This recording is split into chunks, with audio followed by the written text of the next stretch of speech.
And I think that from the distributor's perspective, profit is not easy to come by. Like it's not like we're just making like, double or triple digit profit on every sale. Like the reality is sometimes margins are slim, and then, something not showing up on time or having to go to those extra lengths, we're losing money.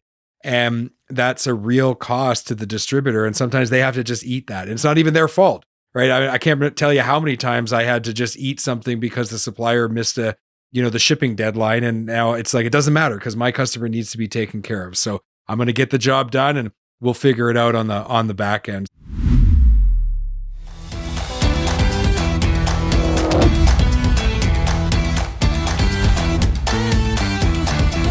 Parts identification is a challenge if you are on the independent service channel side of the business. If you work in the OEM and the dealership environment, as long as you've got a VIN, parts identification is pretty straightforward. But if you work on the dealer side or if you're on the aftermarket side and you step outside of that where you're all makes, it's a completely different world. Today, we're going to talk about the challenges associated with parts identification, the costs associated when we get it wrong, and proactive steps we can take that will improve the way that we identify parts and make sure that our customers are getting the right part the first time.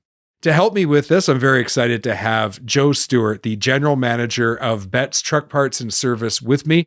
Now, Joe has been a general manager in the heavy-duty truck transportation industry for over 20 years. He has always been interested in understanding how things work and has dedicated his career to doing just that in all aspects, from parts and service to people and process. Joe, welcome to the Heavy Duty Parts Report. Glad to have you here. Yeah, thanks for having me. I'm excited to engage. All right, well, let's talk about parts identification. If you're on the independent side of the business, it is a challenge.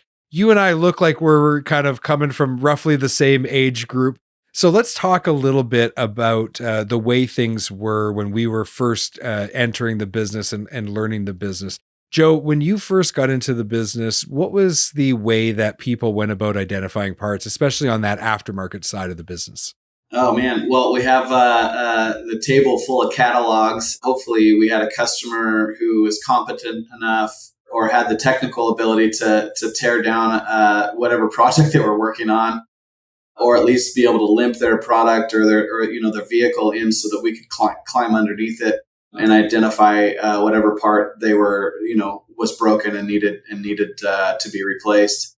So let me ask you something. Were you a fan of the catalogs on a bookcase, or did you have those big metal bins with the big rings that you could put all the catalogs together kind of on your desktop? I got lost in that because typically I like to see the spine of it. Okay, so you were a bookcase guy. Totally, yeah. So I could, and then I could kind of order them by alphabetical or however your brain works, man. I mean, so I had it the other way. I used the big metal contraption that you put all your catalogs in, and I had just tabs, and I had it all laid out, not in alphabetical, but I had it laid out by product type. So I had like air systems, electrical, suspension, wheel end, stuff like that. So, okay, so there's some differences, but that's the way it was done, right? Right. Yeah. I mean, the way your brain works, right? And we also had some microfiche and all kinds of other sources of technical breakdowns and data. Aside from being able to, a lot of these guys that we have in the aftermarket are able to take a phone call and ask, what are you working on? And, in these trucks, they're all 100% custom built, right? It's not like an automotive industry where, everything kind of has the same stuff in it. You could have, different transmissions or gear sets or, braking systems and all kinds of stuff on these vehicles. And so it's interesting to see and hear the questions that have to be asked and answered to narrow down exactly what it is we're looking for. That's a good point, Joe. What I remember distinctly about, especially the way I was trained, is that you had to ask the right questions, right? Like the first question, is this on a truck or is this on a trailer? But you had to know intuitively how to ask those correct questions, because if you didn't, you could easily be going down the wrong road. Not only that, but you could be frustrating your customer. On the automotive side, going into a parts shop and asking for a set of wiper blades, and then having the counter person ask you the year, make, and model of your vehicle, and whether or not it was an automatic or a manual, and whether or not it was 4-wheel drive or 2-wheel drive for a set of wiper blades. You're like, come on, man. Like, that's the type of thing that, in our industry, your reputation is on the line, and your ability to hold your own and have that dialogue with your customers in a way that's productive and makes them want to come back, on top of, like we kind of alluded to earlier, finding the right part the first time. And, the way that you handle those situations is imperative, especially in the aftermarket. It's a little bit more scrappy. It's harder to get that business. It is. It is. I remember when they first started showing up, and they would have catalogs like on a disc, like a CD-ROM that you could put in your computer. But those things were outdated, just like the printed catalogs. Like you were just always anxious for the newest catalog information possible. I think you also had to learn how to read a catalog, which I think was a good thing. It taught you kind of how to think through identifying the part. And I think that's something we lost when everything went online. When things did move to online, one of the things that I noticed right away is the reliability of that information really deteriorated rather quickly. Like if I had a Bendix catalog, even if it was an older one, I was pretty sure that when I got it figured out, I had the right part. But a Google search doesn't necessarily point you in the right direction. No, you have to be really careful, right? So some of the stuff that you run into is, suggested or something along those lines. And it very quickly, you can think that you're looking at the part that you need, and you've taken a left-hand turn somewhere and ended up in some other aspect of the vehicle, or for a product that's related, but not necessarily the part that you're looking for as well. Yeah, and one of the things, like I did a lot in air systems. So if you have these valves and they've got different crack pressures, right? They look identical. Like they visually look the same number of ports. They're all 3/8 on the bottom, or they're all 1/2 inch. They have the same number of inlet and outlet. Like it's all identical, but there's a different crack pressure, and there's no way to visually know that. So if you don't have the right set of data in front of you, don't have the information in front of you that's accurate from the manufacturer, you could easily give someone the wrong part. And that's just one example. I mean, you get into electronics, it's like that, probably exponentially worse than on the air side. Now, you've always worked on the service side as well as parts, whereas for me, I've pretty much predominantly just been in parts. How has it been on the service side? Like just thinking back to those years past, what unique challenges were there if you also had a service shop? I would say that, preparing for a job before it came in, and then finding out the stuff that you prepared with is wrong because of a conversation with a customer maybe went the wrong way between the service manager and the customer, or there was just a slight misunderstanding on one thing or another on exactly what the root cause of the failure or the issue was prior to the truck showing up for its appointment. And then showing up and being almost, afraid is probably the wrong word, but very hesitant to take it apart without having what's needed to replace what needs to be replaced in stock. And so, then doing the hurry up and rush and run around, you're actually shopping your competitors for parts that you need to fix a truck that's in your shop. So it's a little bit humbling on that front, as well as, just wanting to make sure that the customer has the best experience possible in your shop and wants to come back, right? And so, hustling through that is when the truck shows up, it's like kind of hunting that whale or that elephant or whatever. And then, once you get it, it's like now the work starts, right? Now I got to figure out how to make this happen in a way that's efficient and it makes everybody happy. Yeah, and now I've seen, you kind of move into the more recent times, and we've kind of seen an explosion of people trying to solve this parts identification issue from a technology perspective. And, we've seen different apps roll out, different software platforms, integrations with telematics, like all kinds of things. And it's almost at this point like there's a bit of overload there. But there still seems to be a core issue, which is it's very difficult to narrow down all the variations. So, even if you were to be able to get the data from the OEM, let's say you got the Bendix data from Bendix and it was accurate, that doesn't necessarily always correlate to the Kenworth truck sitting in front of you versus the Freightliner and the variation in 2016 on one option or another, right? So parts identification, despite all of the technological advances, still seems to be a problem. Well, there's a whole nother layer that you didn't mention, right? And that is how many iterations of this truck have since it was produced to where it is right now, right? Was it used as a roll off, and now it's a tractor, and then it was a dump truck? How many lives has this truck lived, and what did they do? The ownership throughout, what have they done and to change the suspension to for the requirements for that particular application, and all those types of things. And so it's definitely complex. I mean, you have to almost have the vehicle or the part in front of you to make sure that you're giving them the right thing the first time, every time. Yeah, no, you're absolutely right. And when I was selling in Northern Alberta, we were very, very heavy oil and gas. But in 2016, the oil prices, the commodity prices collapsed here in Canada. And it was real tough times for about 2 years there. And so we had all kinds of oil fleets that were in oil and gas, and they were re-rigging their trucks to go logging.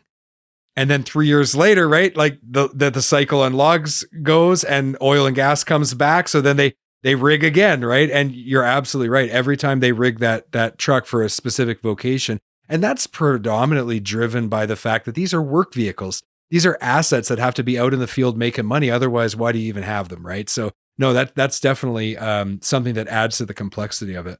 It's tricky, especially in the aftermarket when you don't know what that truck has on it because of its age. I mean, especially in California, it's a little bit easier, right? Because typically the year range of the trucks has to be pretty tight in order to fit CARB standards and all that. And we don't have to get into that today, but we're lucky enough to operate also in Oregon and Arizona. So we get a lot of that flavor in those states where, those trucks have gone through different iterations of, different lives, that those trucks have lived. And it definitely makes it fun, right? And I think the customers gain a lot of respect for a counter person or a service manager, whoever it is that's trying to help them identify something that didn't necessarily come on that truck when it was built. And it wouldn't matter if you had a VIN number or not, because, it's going to take an expert to visual, get the visual identification and then do some digging to make sure that you get the right thing.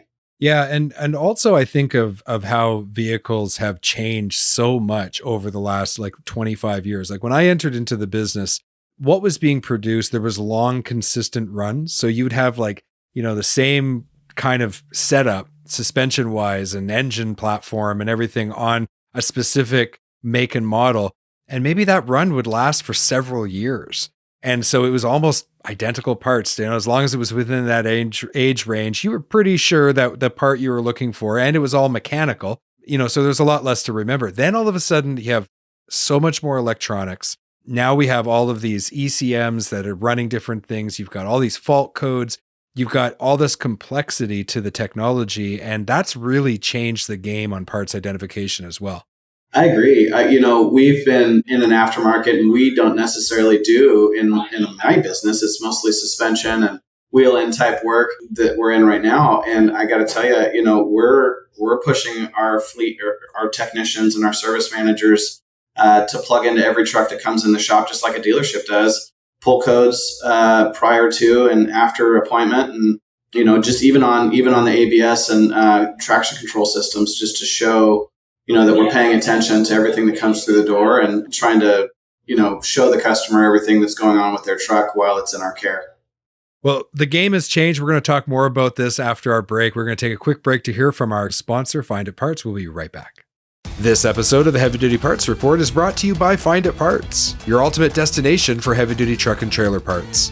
Discover a vast range of parts at finditparts.com. Don't spend hours a day looking for parts. Instead, visit finditparts.com and get them right away. Parts availability and quality have a big influence on fleets and owner-operators' total cost of operation. If they can't find a part, it means more downtime. If they install a low-quality part and it fails, it means even more costs like tow bills, hotels, meals for the driver, and lost revenue. That's why we recommend Sampa. They manufacture a wide range of advanced parts for commercial vehicles. Their website has an intelligent product search engine and broad coverage of suspension, steering, and fifth wheel components. Expect more. Expect Sampa. Visit sampa.com today. Joe, before the break, we were talking about kind of the way that things have gone with parts identification. And, we kind of went back in time to back in the days of catalogs and mechanical equipment to today. I'd like to talk a little bit about the impact all of this has on, everybody in the supply chain. So if you don't get the right part, if you misidentify the part, you send it out to the customer directly, or you try to install it on their vehicle and you find out, oh, it's the wrong part. What does that do for that end user customer? What's the cost associated with that? Well, I mean, we use uptime in our industry every day, right? Like it's the most important thing in the industry is making sure that these assets are rolling and making sure that we're delivering all the products and services around the nation or around the world that are required for everyday life, right? And so, doing everything we can to make sure that stuff is constantly moving. I would just say that, there are a lot of cases where, we're up against a situation, and I mentioned it earlier about having to go to some of your competition to try and pick up a part to hustle and get this truck back on the road because, these customers, our customers have customers and their customers have customers, and it creates a whole chain of disappointment and frustration and delay and pricing changes because of it. And it causes all kinds of logistical nightmares for most times. I would say we don't really fully understand the end impact at the location, that you're trying to service the customer at. Oh, absolutely. I mean, I think about let's say a fleet, right? And they've got a truck and it misses a deadline that could jeopardize the relationship with their customer that's using them and their service. You think of an owner operator, right? Their families are reliant on this truck and their mom or dad to work and make money. So that's food on the table. I tell this story quite a lot, but I remember, I'll never forget the one guys whose wife called me and said, if you hadn't helped me with that transmission problem, I don't know what we would have done for groceries next week. And it was just such a moving moment for me because it made me realize how important it is to get this right.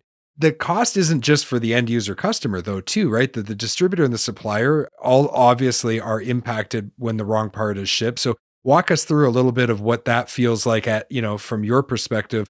If the supplier sends you the wrong part, what does that do to your business? Yeah, we're all positioning ourselves for, realistic and sustainable profitability, right? And I think that when these types of things happen, it puts all that in jeopardy. As a supplier to my customer, I'm battling to keep the price in line. And even though maybe I made the mistake or maybe the supplier made the mistake and shipped me the wrong part, regardless of where that mistake lies, I'm kind of trying to position myself to not lose on it, right? And my customers positioning themselves to not lose on it. And same with the supplier and beyond. And so that's where relationships come in, really. And I think that we, need to make sure that we're responsible, with one another and how we navigate those things respectfully and just try to, work it out. I mean, we've done crazy things, man. We've put trucks on airplane seats and in Uber cars and, all kinds of different methods to try and make things happen for a customer. Made hotshot runs to meet up with another location that we own, because it's the only one in the West Coast or something, crazy where we're, trying to each drive 4 hours to meet in the middle and bounce back out. It's hectic. And for us to do all of that and have the customer still miss a deadline, man, I mean, it's a tough market. It's a tough industry. Yeah, and you're right. You mentioned the importance of relationships and that relationship with your customer. They don't expect perfection, but when something goes wrong, they want to see you take action. I remember times where, there was a lot of I'll get you the part and we'll figure it out after. It's because the downtime was going to be far more than any freight cost or any delivery charge or anything. So just get the customer the part, whatever you have to do, and then figure it out on the back end. And I think that from the distributor's perspective, profit is not easy to come by. It's not like we're just making double or triple digit profit on every sale. The reality is sometimes margins are slim, and then something not showing up on time or having to go to those extra lengths, we're losing money, and that's a real cost to the distributor. And sometimes they have to just eat that. And it's not even their fault, right? I can't tell you how many times I had to just eat something because the supplier missed the shipping deadline. And now it's it doesn't matter because my customer needs to be taken care of. So I'm going to get the job done and we'll figure it out on the back end. So yeah, there's a real cost there. And I think from the supplier too, if they don't execute well over a period of time, that pushes the distributor to reconsider who they buy the product from. And so I think up and down the supply chain, the stakes are really high, and all for identifying the part correctly.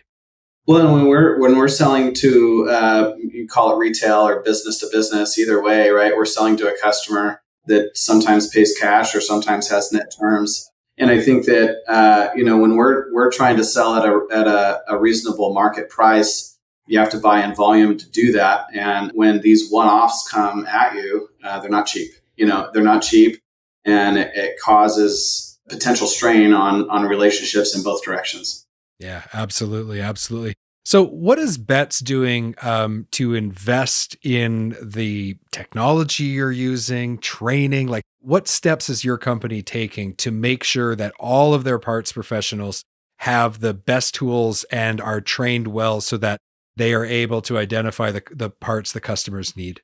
We're using Motor and some of the other cataloging opportunities. A lot of the vendors these days have great cross-reference guides built into their websites.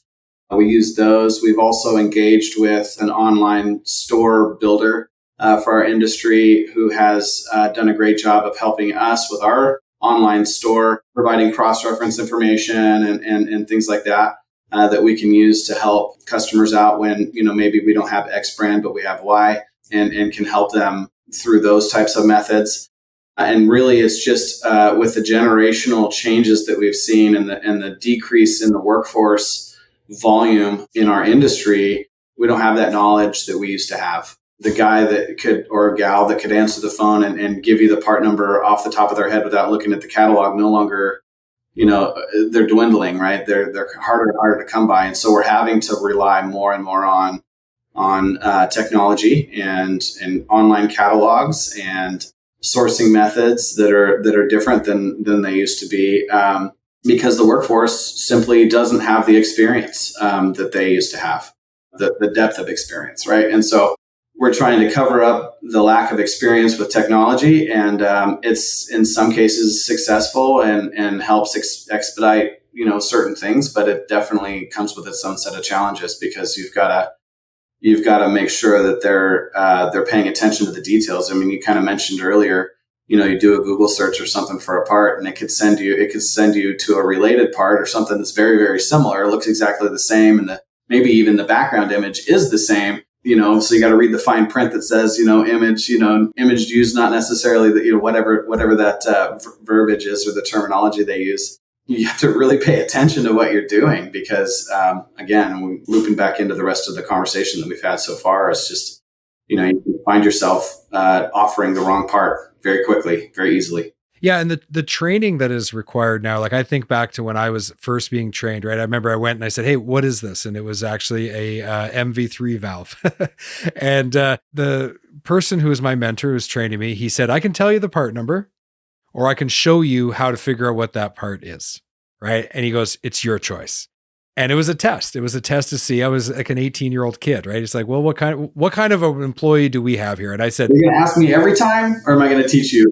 Yeah, exactly. So I said, "Show me how to look it up." Right. And he goes, "Right answer, correct answer." So once I learned how to identify that, suddenly, on those particular group of air valves, I was asking him a lot less questions, right? That same philosophy still stands today. It's just what we use is different, right? So it's like, let me show you how to go to this website. Let me show you how to use this supplier's tool. Let me show you how to use this technology we've invested in. Let me show you how to figure it out for yourself so that you can be independent moving forward. But I still feel for the young people in the industry because the complexity of the equipment is so much greater than it was 25 years ago. So their learning curve is much more, let's say it's a steeper learning curve maybe than what we experienced. We just had to learn how to read catalogs and kind of memorize the most common parts. For them, it's a different world. Definitely, and I think you kind of brought it up there, leveraging the vendors that make these parts to help with that training as well, and using their websites and coming in and showing, there's a lot of times our vendors will come in and ask, how's it going? Do you have everything you need? And they get the yeah, right? But a good vendor rep will start asking tougher questions like, well, do you know how to look this up? Or have you logged into our website? And have you used this cross-reference tool? Or have you had to search for this or that type of part? And really get over someone's shoulder and be involved in helping them realize that they have a tool that, that they could learn from, rather than kind of having that, oh no, I got it, I'll figure it out mentality. So, leaning on those vendor partners, supplier partners, is really important, and is another great aspect to the training, portfolio or options. I agree with you completely. Tell me a story about a Betts customer who, really relied on Betts to get the right part, the right time, and how did it all turn out? So how does everything you guys do come together? Tell us one of those stories. Yeah, well, like I mentioned earlier, we've gone out of our way and taken great lengths to make something happen for a customer at our own expense, just to make sure that they had a good experience. In a situation where somebody made a phone call, had to drive here, had to drive actually to this location here in Portland from Tri-Cities in Washington. It's a several hour trek, right? And made their way down and got here, and what we had wasn't what they needed. And while they were here, we had to make the phone calls. They observed our counter staff hustling to try and source the part that they did need. And then, the branch manager drove over across town to pick one up and bring it over and take care of them. And it's situations like that. I think that, people in our industry, they're very familiar with that type of service that you have to provide in order to keep that customer, to have any chance at having somewhat of a decent experience for the customer in that type of situation. Other situations where a customer, like I said earlier, where we're prepping for a service job, hopefully ahead of time. So when the truck shows up, we have what's needed. We can disassemble and reassemble in a much, quicker fashion, but we prepped with the wrong order or the wrong parts. Maybe having used the VIN number, and finding out, another thing that we mentioned earlier is, these trucks go through, in some cases, several iterations of use. And so it doesn't have what it did have when it was made. And we made the mistake of trying to rely on the VIN number and finding out when it shows up that we've got the wrong stuff, and having to go again, either, starting close and working your way out in geographic distance from your pinpoint location to try and find that part, hustle out and get it and bring it back to the shop so that we can keep going and get the customer out with the right stuff. One thing I know is when you do it right, people do appreciate it. But when something goes wrong and then you hustle and you fix it, oftentimes they never forget that hustle, right? So that is part of the game. It's part of what's necessary to be successful. You've been listening to the Heavy Duty Parts Report. My name is Jamie Irvin, and it's been my pleasure to talk to Joe Steward, General Manager of Betts Truck Parts and Service. If you'd like to learn more about Betts Truck Part and Service, go to bettstruckparts.com. Links are in the show notes. Joe, thank you so much for being on the Heavy Duty Parts Report, walking down memory lane with me of what it used to be like for parts identification and giving us a realistic view of what it's like today in parts and service. Thank you again. I really appreciate it. Thank you, Jamie. Appreciate the opportunity.